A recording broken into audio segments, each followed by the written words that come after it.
Halo Pak Muhyiddin. Oh, udah. Oke, kalau enggak ada saya lanjut lah ya. Karena enggak ada yang tanya, itu dua tuh enggak ada yang tanya tuh. Belum mengerti atau tidak mengerti tuh. Tidak ngerti, Pak. Harus Ah, coba dulu, Pak. Kalau sudah oke. dicoba sendiri baru bisa. Kalau enggak Baru Saronian ya.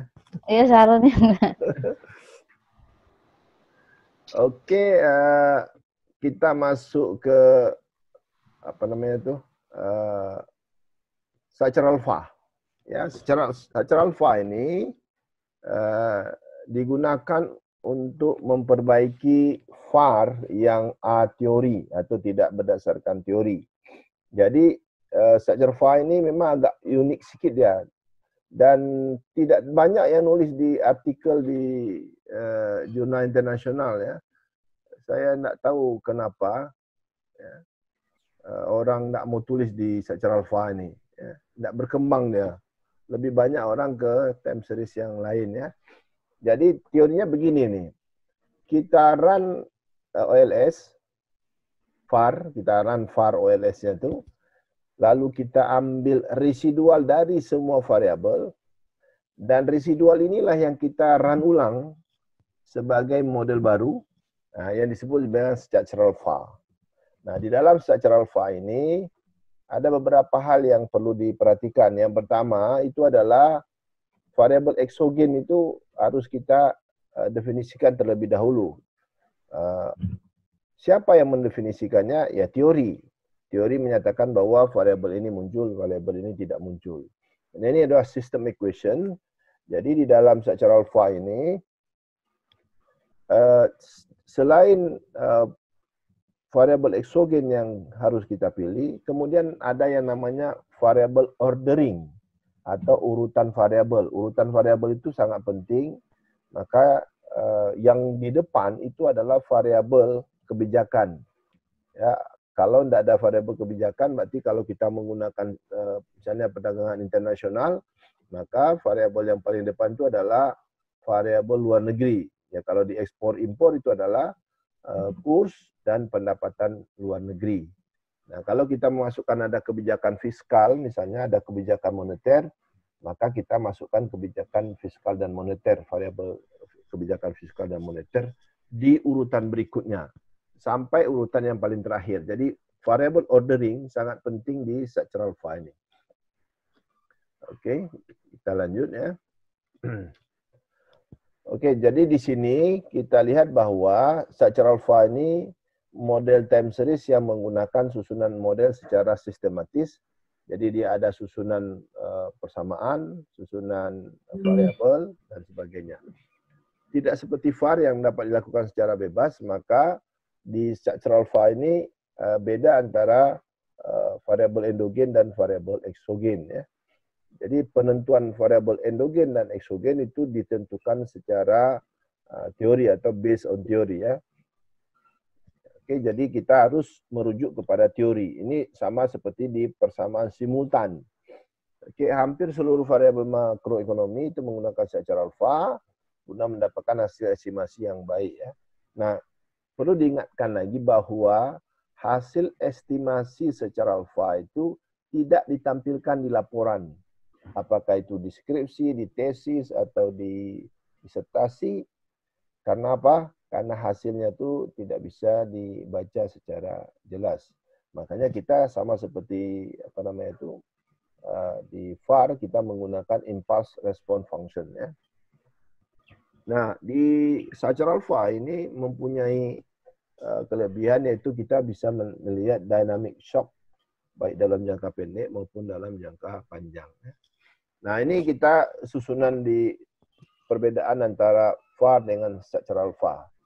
Nah, kalau kita lihat ada angka 1, berarti variabel tersebut muncul di dalam persamaan itu. Kalau ada angka 0, berarti variabel itu tidak muncul di dalam persamaan tersebut. Nah, di sini di antara VAR dengan structural alpha ini, maka yang angka 0 itu dan angka 1 itu ditentukan oleh teori. Nah, sebenarnya restriksi ini bisa juga kita gunakan misalnya dengan menggunakan Cholesky restriction ya. Oke. Nah ini kita misalkan kita menggunakan Cholesky restriction ini. Cholesky berarti kita bisa upper triangle atau lower triangle. Segitiga di atas atau segitiga di bawah, terserah, sama saja dia. Jadi kita bisa membuat 0 itu di atas atau 0 itu di bawah. Ini kita lihat di sini 0 ini di atas ya. Nah, ini disebut sebagai Cholesky restriction ya. Jadi setengah variabel itu sepertiga dari setengah diagonalnya yang kita ambil ya. Oke, di sini kita contoh misalnya di persamaan 1 inflasi ya. Inflasi itu hanya fungsi dari inflasi itu sendiri. Dengan kata lain, inflasi ini adalah eksogen ya. Karena dia hanya muncul satu kali, yaitu pada dirinya sendiri.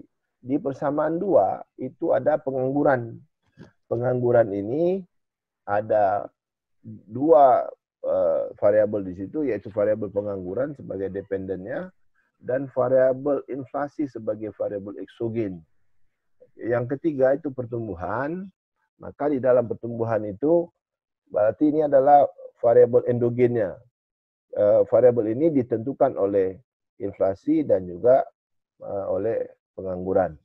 Nah, ini susunan variabelnya seperti itu ya. Oke, kemudian matrik Cholesky ini menggunakan set matrik 2/3 atau upper limit katanya, upper triangle atau lower triangle. Oke, berlaku juga sebaliknya ya. Jadi kiri kanan boleh, atas bawah boleh. Jadi upper triangle boleh, lower triangle boleh ya. Oke, nah ini enaknya kalau kita pakai Cholesky, maka kita dapatkan sistem kita itu adalah just identified atau exactly identified. Nah, kalau exactly identified, kita mendapatkan hasil estimasi yang unik. Satu aja dia. Nah, tapi kalau over identified, maka hasil estimasi kita akan bersifat random. Nah, ini yang saya alami itu. Saya buat penelitian itu enggak selesai-selesai. Oke, tidak selesai-selesai. Kenapa? Estimasi aja perlu waktu sekitar 6 bulan baru dapat hasilnya. Nah, begitu dapat hasil itu jangan tekan run lagi tuh, copy terus, simpan. Dan kalau enggak nanti enggak ketemu lagi kita hasil yang sebagus itu. Jadi dia ini sangat random. Oke, kalau dia over identified, selamat menikmatilah untuk mengulang estimasi dalam berbagai jenis. Ya. Oke, syarat VAR, secara VAR ini, oke, tentukan variabel eksogen seperti saya jelaskan tadi. Nah, di sini kita harus pakai variabel ordering. Nah, kalau di dalam Islam, ordering itu banyak sekali.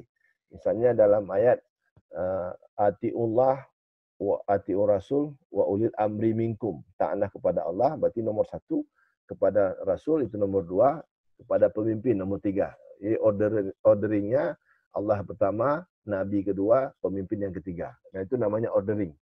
Variabel eksogen adalah baris pertama atau equation 1, diikuti variabel yang mempunyai eksogen yang berikutnya, ya, atau diikuti oleh variabel endogen berikutnya. Oke, data adalah stasioner. Oke, kita klik variabel pertama sebagai posisi utama dalam equation. Nah, jadi dia kalau kita klik pertama, dia yang paling depan. Oke, matriks secara VAR tidak boleh under identified. Ya, kalau under identified, maka kita tidak bisa mendapatkan hasil estimasi. Oke. Nah, paling rendah itu adalah just identified, yaitu menggunakan Cholesky decomposition ya. Nah, kalau over identified, nah itulah kita mendapatkan hasil yang random ya. Oke, kita bisa melakukan shock dalam jangka pendek dan jangka panjang. Apabila kita shock jangka dari A ke B, itu misalnya 1, dari B ke A ada 1 estimasi, itu tidak akan sama seperti korelasi ya.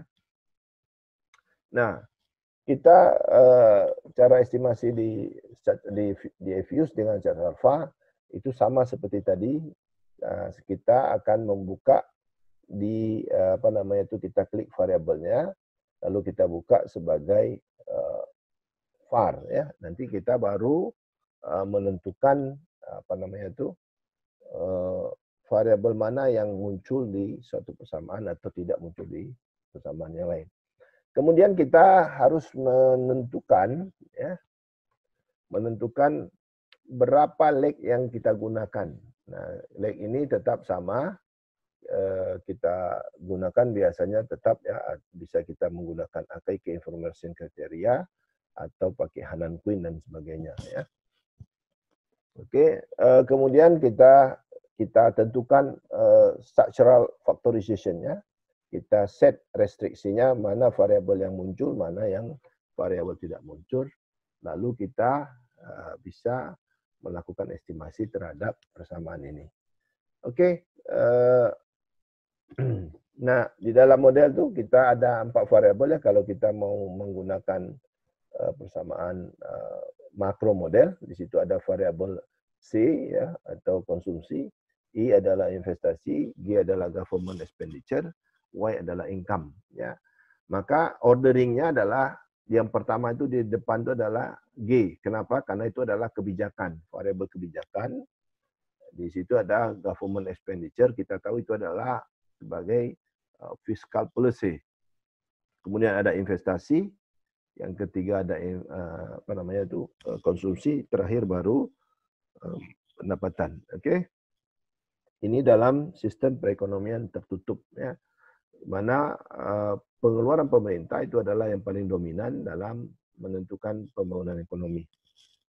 Nah, diikuti dengan investasi pihak swasta yang juga berperan dalam menunjang pertumbuhan ekonomi, lalu yang berasal dari rumah tangga, yaitu dari konsumsi, yang menentukan pertumbuhan ekonomi atau Y. Oke, variabel C di posisi ketiga karena konsumsi tergantung besar nilai upah. Ya, upah dari pemerintah dan swasta. Terakhir, pendapatan nasional itulah sebagai variabel endogen yang paling lemah di antara semuanya, yaitu dialah yang ditentukan oleh sistem yang ada di dalam persamaan ini. Oke, kita minta Kamal untuk melakukan estimasi untuk structural alpha. Silakan Kamal.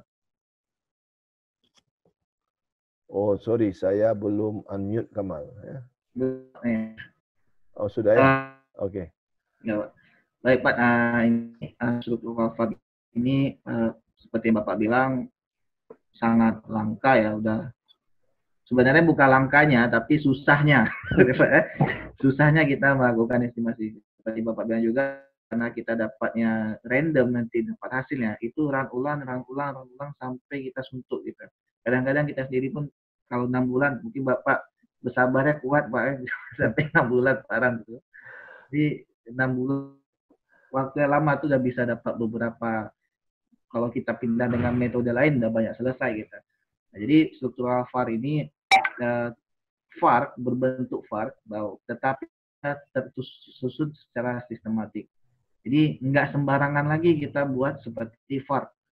Kalau VAR seperti yang kemarin, itu terserah. Namanya juga A teori, tidak berdasarkan teori. Jadi bisa dilakukan kiri dan kanan apa saja bisa ya. Tetapi ketika kita masuk secara teori, nah ini yang agak berbahaya karena kita harus menyusunkan dulu what we want, gitu kan. Ini teori, ini apa yang kita inginkan seperti ini. Teorinya apa dulu? Jadi tidak mudah kita membuat struktural VAR itu. Walaupun secara model dia kita gunakan untuk melihat sama seperti VAR, melihat shock dan ini. Tapi sangat-sangat jarang, saya juga udah mulai cari-cari juga, sudah mulai jarang melakukan pendekatan penelitian itu mendekatkan SPAR. Karena pertama bisa jadi masalah pencarian yang sesuai, shocknya juga kadang-kadang tidak sesuai dengan kenyataan, kemudian ribet untuk menentukan penyusunannya, karena rata-rata kalau mau bikin SPAR gitu, mereka harus konstruk teorinya sangat-sangat real, kemudian bangun modelingnya juga harus lebih baik. Kemudian yang ketiga, diharapkan estimasi yang didapatkan itu adalah sesuai dengan kenyataan.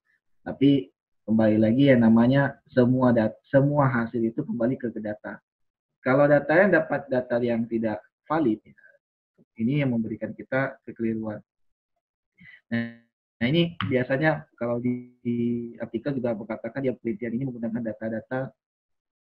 data-data makroekonomi. Jadi seperti pertumbuhan ekonomi, PDB, konsumsi, investasi, keluaran pemerintah, ekspor, impor, itu biasanya menggunakan SPARC ya, kebanyakan.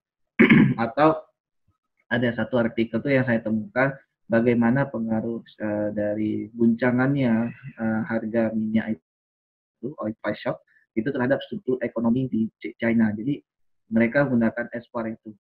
Jadi dia mau lihat yang dikaji itu adalah bukan hanya ini ya, bukan hanya metodenya, tetapi melihat dari impuls responnya. Jadi bagaimana alur flow-nya, kira-kira naik atau turun. Nah, mereka membaca data-data yang itu.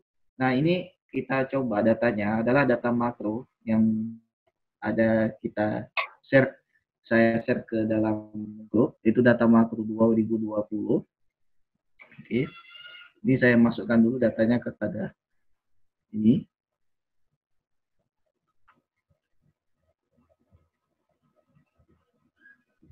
Nah ini ada datanya data kuartal, oke, data kuartalan panjang sampai 2018 ini, sudah diupdate ke 2018. Itu variabelnya banyak, ada break, dan ini datanya sudah di log. Nah jadi karena stabilitas data itu harus stabil, tingkatnya sama ya. Jadi datanya kita gunakan itu dalam bentuk log. Kita klik next. Kemudian kita klik next lagi, ini tidak ada masalah, tidak perubahan. Nah ini langsung dibilang bahwa datanya kalau dia ini khusus, ini sangat-sangat khusus. Kalau kita menggunakan data kuartalan, dibilangnya dated, tapi datanya kuartal, identifikasinya adalah dilihat dari tahun spasi key. Jadi ada dua di sini dia, terpisah dua, tahun 1, kuartal 1. Atau kita bisa buat digabungkan, biasanya 1990 sama Q 1, 1990 Q 2. Nah, itu ada dua pilihan. Apakah kita buat terpisah seperti ini atau kita bisa gabung. Nanti dibaca oleh program otomatis. Ini kita klik finish. Nah, step-nya untuk melakukan SPAR ini tetap sama. Dia berada di pilihannya di waktu kita klik kanan, SPAR. Tetap dibangun dalam SPAR, tetapi nanti kita pilih lagi dia ke dalam modelnya. Nah, namun kalau kita gunakan SPAR, itu harus disusunnya dulu. Seperti yang ada di slide tadi, itu dibangun dulu apa di depan. Apakah konsumsi, apakah dia pengeluaran pemerintah, apakah dia investasi, itu harus dikonstruk dulu dia.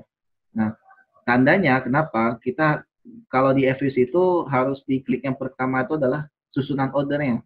Jadi kalau yang empat lain di equation, kalau kita klik pertama adalah dependent. Nah, kalau yang di sini bisa dua cara, langsung diklik lewat di sini langsung susunan, atau kita nanti susun di part. Kita asumsikan misalnya, oke, kita asumsikan kalau government itu yang pertama, klik, kemudian investasi, oke, kemudian masuk ke konsumsi, kemudian masuk kepada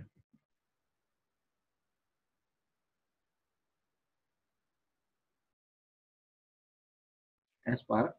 Nah ini jadi langsung tersusun dia ya, 1, 2, 3, 4. Ini kita uji lag-nya, bisa dia gunakan ini kalau mau lag kriteria. Kita dulu coba menggunakan dua asumsikannya, kita coba nanti kita klik ini tidak. Nah ini yang dibilang tadi bahwa NA ini semuanya 1111111. Jadi summatif, berarti tidak bahwa Y dengan alpha nambah alpha 1X dan tambah alpha 2X. Kalau kita hapus tuh yang modelnya, kita tuh Y sama dengan alpha X1 saja plus error X2-nya nggak ada. Tetapi ketika kita balik untuk punya X2, itu ada punya, jadi restriksinya dibangun di sini. Jadi pilihannya. Tapi kalau var, itu dia tidak ada restriksi dia. Jadi satu semua. Ini masuk, hadir, ada, dan ada. Di susunan datanya LGOV dirinya sendiri. Ingat diagonal itu dirinya sendiri, dan dirinya sendiri. Dan ini masuk kepada pengaruh government. Ini masuk kepada konsumsi terhadap government. Kemudian ini adalah GDP. Jadi ini di sini adalah government. Ini adalah government. Kalau baris kalau saya gunakan dari baris government, ini masuk kepada inflasi, investasi, kemudian masuk kepada konsumsi dan pertumbuhan ekonomi GDP. Yang satu lagi adalah yang kalau dari kolom, ini adalah pengeluaran pemerintah, ini adalah investasi, ini adalah konsumsi, dan ini adalah GDP. Jadi susunan order itu dia rata ya sama. Ini kita klik OK aja. Nah ini hasilnya untuk yang punya VAR, tapi kita tidak masuk sini. Untuk masuk ke step ini, kita pilih ke PROC. Nah ini sini ya. Tolong diestimasi dalam bentuk struktural. Nah artinya kita sudah masuk. Tolong dibuat ini dalam bentuk SPAR. Ini kita klik. Nah ini yang dibilang tadi di dalam slide, bahwa Cholesky. Ini segitiga, 2/3, setengahnya adalah 0. Ini yang dibilang Cholesky. Ini otomatis dia. Kalau kita gunakan ini, nanti dapat hasilnya adalah just identified. Jadi tidak over ya kan, langsung terproses. Cuman kalau kita dapatnya adalah over, kita melakukan manual untuk bangun teori bahwa di sini misalnya ada satu misalnya. Kita set ini. Ini nanti di dalam program dihasilkan itu adalah over identified, tidak lagi just identified. Kita coba dulu hasilnya ini adalah 1, menggunakan 2/3, sepertiga ke bawahnya, ini 1, ini sepertiganya, ini sepertiga atas, NA ini dianggap 1, tidak diganggu, kemudian kita klik OK. Nah ini langsung keluarkan hasil, dia bahwa ini nilai koefisiennya masing-masing. Kalau kita baca C1-nya mana, ini C1, oke. C1, C2, C3. Ini banyak nih ya. Jadi di dalam sini dia nilai masing-masing. Ini ada kotaknya di sini, ada dibilang. Di sini sudah dibilang 1, 2, 3, 4, 5, 6, 7, 8, 9, 10. Jadi bagaimana pengaruhnya itu masing-masing itu ada di sini dia. Cuman ini tidak jarang kali itu dibaca. Yang dibaca biasanya melihat secara impuls. Kita klik view. Nah ini kita masuk kepada impulsnya. Oke. Apakah ini kan masuk ke kausalitasnya juga ada, namun pendekatannya adalah pairwise. Nah, ini kita lihat bahwa ada hubungan sebab akibat di sini, kecuali masuk kepada tahap ke GDP. Ini menggunakan pairwise. LGOV, GDP punya penghubungan terhadap pengeluaran pemerintah, tapi tidak sebaliknya. Kita lihat dari investasi dan government, pengaruhnya ada, sedangkan sebaliknya itu tidak ada. Oke. Konsumsi kita lihat ada terhadap konsumsi terhadap pengeluaran pemerintah, hubungannya ada. Kemudian pengeluaran pemerintah terhadap konsumsi juga ada. Ini hubungan kausalitas kalau kita uji dalam bentuk leg-nya 2. Ini kita ambil yang impulsnya. Nah, impulsnya ini tetap sama, kita gunakan di sini. Cuma nanti waktu di varian decompositionnya itu agak berbeda, kalau itu harus menggunakan structure. Nah, ini yang dibilang impulsnya 1, 2, 3, 4 ini adalah variabel pertama terhadap pemerintah. Yang kedua adalah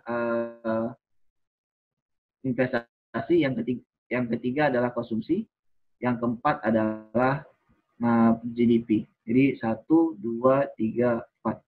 Jadi ditulisnya dalam bentuk sini, istilahkan dalam sini adalah shock ya. Nah di sini pilihannya adalah struktural. Jadi bukan lagi kemarin kalau VAR dia masuk kepada Cholesky dot adjustment. Nah, ini tetap sama, kita klik OK. Nah ini hasilnya banyak dia ini karena ini. Man kalau views ini dia kalau tampilan ini harus kita klik satu-satu. Oke Pak, yang mana kita baca nih Pak?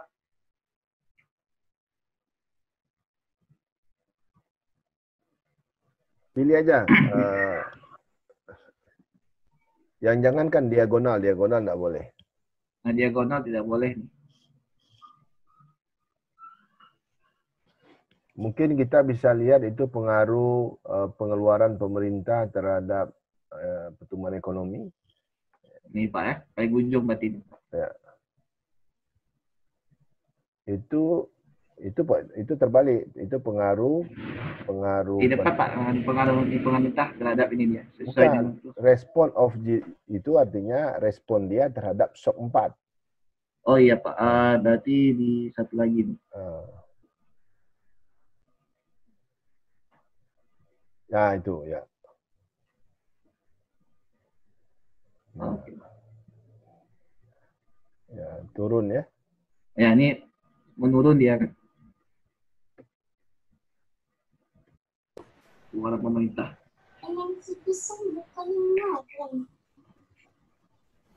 Jadi shock ini yang kita sering ditampilkan di dalam artikel kalau dia menggunakan struktural. Jadi ada yang berbeda ya. Jadi kalau seandainya kita menggunakan VAR, dia langsung di sininya hanya VAR munculnya. Nah, kalau seandainya dia adalah SVAR, dia di sini kita lihat ditulisnya adalah struktural VAR. Jadi kalau mahasiswa tingkat S1 ini udah gunakan ini, udah hebat kali ini. Nah, udah pusing-pusing kita diputar. Jadi kalau standar-standarnya memang VAR itu udah lebih baik. Tapi kembali lagi VAR itu syaratnya harus tingkat stasioner di tingkat level. Bukan hal yang mudah mencari variabel yang stasioner tingkat level. Jadi ini yang biasanya ditampilkan di dalam model, di dalam artikel kita, bahwa ini tidak perlu diagonal ini masing-masing ini. Responnya terhadap masing-masing dia ini, tetapi bukan diagonal. Jadi kan ini datanya ada di bawah, ada ke atas, shocknya tuh flat. Sementara aja kalau kita lihat datanya, guncangannya itu sebentar aja deh. Jadi hanya sekilas sekitar 1, 2, 3, sana 3 kuartal, nah, kemudian datanya flat. Ini kan pertama 2, seperti kita bilang yang ini 1, 2, 3, kemudian flat. Ini juga 1, 2, 3. Jadi sesama variabel kalau kita lihat pengaruh mereka, guncangan masing-masing mereka tuh itu hanya di awal-awalnya aja. Jadi sekitar 1 tahun pertama itu atau 3 kuartal pertama itu memberi saling berpengaruh. Tapi yang kalau udah lewat dari ke depan, mereka sudah flat rata. Apakah hasil ini kalau misalnya kita dapatkan, Pak, misalnya perlu nggak kita perlu harus guncangan kuat kali? Oh enggak, ini tergantung. Ada juga saya dapatkan data itu hari ini misalnya itu di atas ya, flat di atas ya, dia cukup. Nah, dia tampilkan bahwa penelitian ini bentuknya seperti itu. Jadi enggak tidak harus kita bilang harus berfluktuasi seperti ini. Nah, itu kalau kita punya fluktuasi itu berarti maka kita harus merespon, itu berarti jadi kajian tuh kesimpulannya. Selanjutnya kalau misalnya klik view, ada variable composition di sebelah sininya. Ini sama. Nah, ini kembali lagi kalau kita masuk kepada VAR, ininya aktif, structural VAR decomposition, ini aktif dia ya. Ini kita gunakan coba table. Kalau untuk varian ya, varian decomposition, kontribusinya atau sumbangannya. Siapa sih penyebabnya, gitu kan. Kita klik OK. Nah, ini masing-masing muncul seperti ini. Jadi dia tidak jauh berbeda dengan ada estimasi VAR, cuman pendekatannya melalui struktural. Artinya kita membangun teori-teori dulu, kemudian kita susun dulu orderingnya, kemudian baru kita masuk kepada pemilihan leg. Jadi kalau 2 ya, saya gunakan 2, nanti kalau pilihan legnya lebih tergantung. Kemudian masuk kepada estimasinya impulse response, IRS, atau dan satu lagi varian decomposition. Jadi pembacaannya tetap sama, misalnya kita bilang pengeluaran pemerintah dirinya sendiri sebanyak 76% di tahun yang kuartal kedua. Sampai ini kalau kita baca 4 berarti 1 tahun, 2 tahun, ini berarti 2,5 tahun. 2 kuartal berarti 6.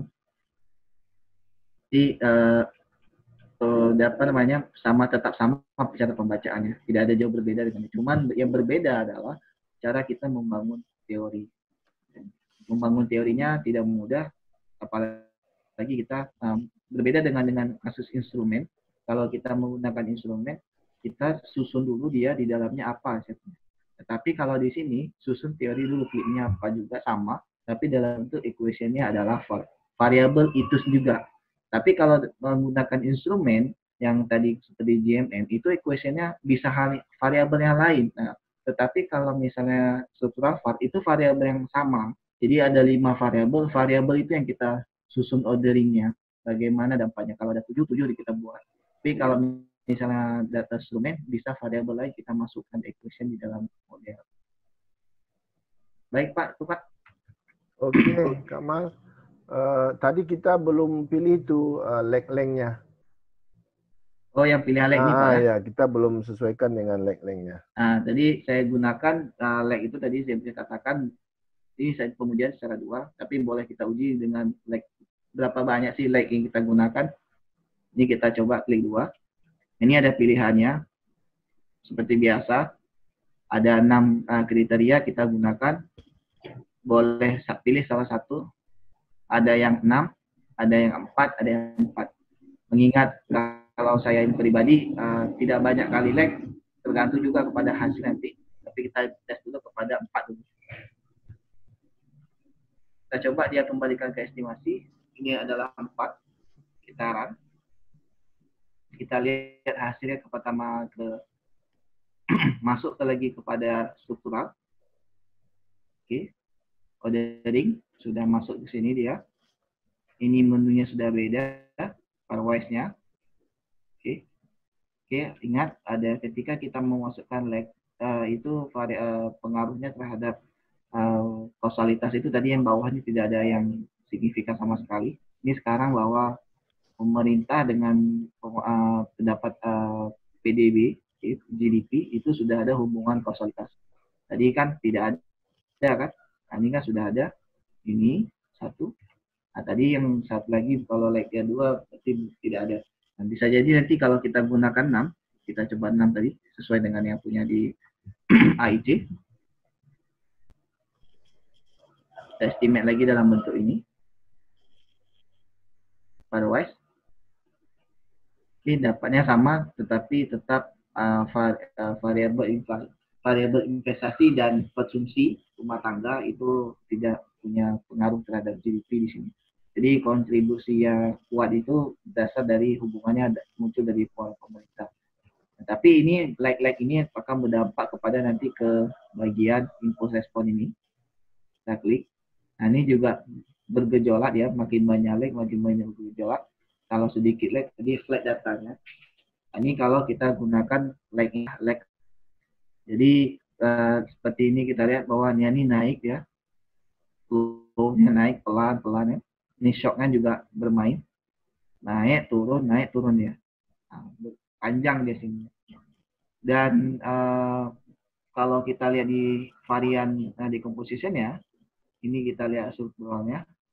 Nah, ini kalau pakai gambar, kita kembalikan. Map ini yang saya bilang tadi, kalau pakai gambar dia susah kita baca, tapi lebih baik kita gunakan adalah tabel. Nah, ini masuk ke tabel pilihannya. Ini jangan lupa struktural decomposition. Nah, ini sama juga dia. Sama sih, tidak jauh berbeda dengan yang hasil dengan leg 2. Kontribusinya tetap GDP government atau pengeluaran pemerintah itu ditentukan oleh pengeluaran pemerintah itu sendiri sampai 64%. Faktorialnya menggunakan struktural. Ini kalau kita gunakan adalah Cholesky. Tetapi kalau seandainya kita mau melakukan estimasi, nah ini yang sudah masuk custom kan? Kalau kita bilang custom, nah ini kita bilang bahwa ini jangka A dan B. Kita coba di sininya. Oke. Kita klik OK. Kita buat NA coba restriksi ya, kita masuk. Kita buat ini ya restriksi.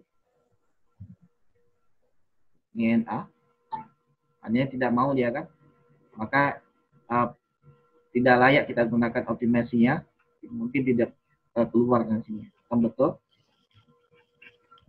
Jadi program itu kalau kita salah kita membuat equation-nya di dalam ordering, salah kita buat, program tidak mau jalankan.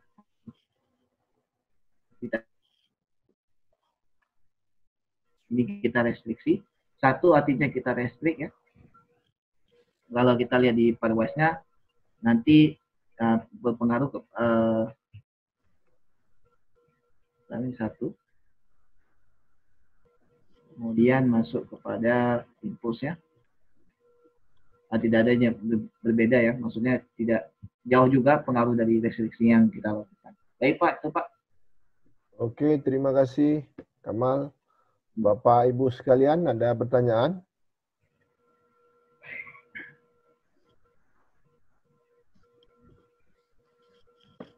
Ada pertanyaan Bapak Ibu sekalian? Nah, agak tinggi sedikit sih sebenarnya untuk menggunakan VAR ini. Yang penting kita kajiannya lebih dalam dan mengerti susunan masalah ordering. Tapi kalau kita sudah step-step, kalau yang pemula kita bilang, kalau sudah bisa masuk kepada tingkat VAR, VECM maupun ARDL yang paling sering kita jumpai di dalam artikel, itu sudah hebat mahasiswa itu digunakan tingkat itu. Jadi kalau punya data lag panjang, itu bisa data yang panjang time series-nya, bisa kita gunakan teknik-teknik seperti ARDL. Cuma kalau SPAN ini butuh post-lag-nya agak lama. Oke, Bapak Ibu sekalian, ada pertanyaan?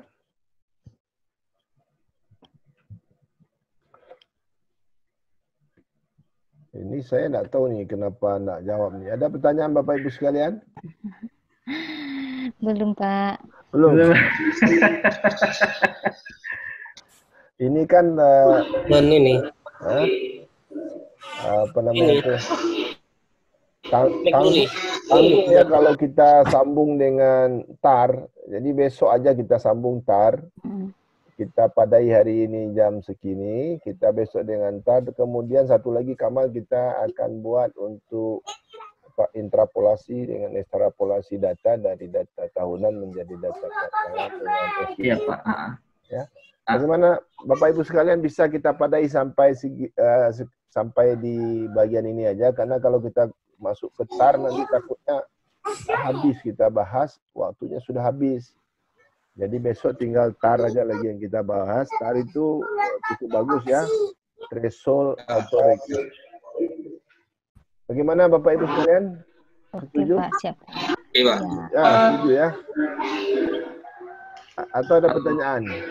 Kalau punya data atau estimasi bisa ditanyakan ke sini. Jadi kita bisa bantu apa yang kurang-kurang di situ. Misalnya apakah pendekatan estimasinya sesuai, apakah cara time sharing sesuai. Jadi kalau punya data itu coba kita dipostingkan aja di sana.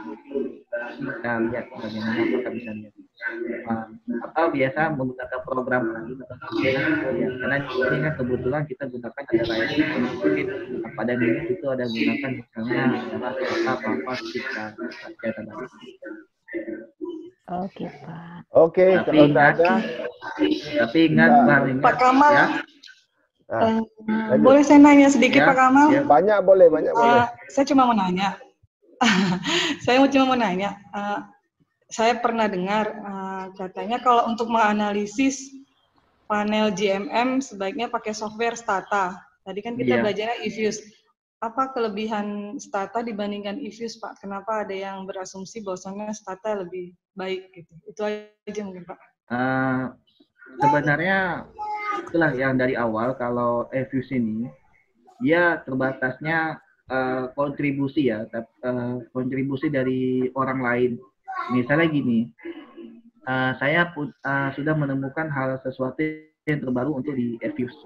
Nah, mereka tidak mau masukkan punya saya ini kepada dalam program eFuse. Jadi sebagai add-in, tambahan aplikasi sampingan.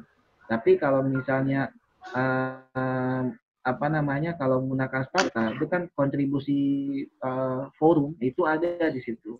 Nah, kalaupun menggunakan stata, kalau di yang tadi si Ulah itu juga dia menggunakan stata, dia itu sudah ada komen-komen yang memudahkan dia, baik secara pelaporan maupun dia secara hasil, kemudian mudah kita untuk dibaca. Lagi pula kalau misalnya kita gunakan stata dan Evius sama-sama kuat, tetapi Evius ini menang di tempat seperti ya, nggak semuanya dia menang di ARDL atau RDL, tapi dia kalau di stata itu capek ARDL itu, karena tentunya capek ya, kita buat konstruk itu capek. Tapi kalau misalnya untuk GMM, kamu dua-duanya seimbang, tapi saya rasa kalau di stata lebih unggul karena kita bisa ada melihat bantuan ya, karena dengan mengetik help Extabon 2 itu kita bisa dapat bagaimana cara-cara untuk melakukan ini, dan hampir semua dari jurnal Scopus itu sudah jarang dia menggunakan Evius, dia rata-rata menggunakan versi 14 atau 15, sekarang udah muncul versi 16. Oke Pak, Ya. terima kasih. Oke. Berarti nggak ada masalah kalau kita tetap pakai Evius ya Pak ya? Nggak ada masalah selama apa yang dibutuhkan, karena kan syarat-syaratnya kan sudah ada, mau dia Sargan, mau dia Hansen. Cuman yang punya sini kan Hansen test, nggak ada Sargan, karena Sargan itu ada di Stata ya. Nah, Hansen test ada di Evius, kemudian autokorelasi itu ada yang AR2 itu. Jadi tidak ada beda ya, maksudnya kita gunakan pendekatan yang dari Evius maupun menggunakan dari pendekatannya dari Stata. Tapi kalau Stata ini dia bisa di blok-blok tertentu. Misalnya kita gunakan apakah variabel ini nggak perlu kita masukkan, tapi diperlakukan lain.